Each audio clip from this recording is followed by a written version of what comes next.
So, good morning mga kaayos. Bali may tanggap tayo dito isang Oppo A18. Bali ang customer natin is isang senior citizen. Bali ang concern niya is nag-auto restart daw. Kaya so ayun nga, mapapansin nyo, in-skip ko lang. Hindi natin may consider na customer siya. Bali ang concern lang naman niya is nag-auto restart. So mapapansin nyo, in-skip ko lang.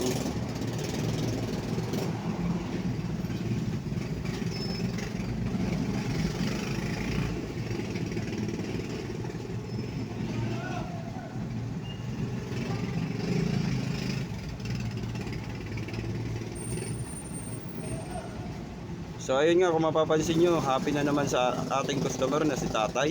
Isang senior citizen. Nagtanong siya kung magkano. Sabi ko okay lang, kahit di nabayaran.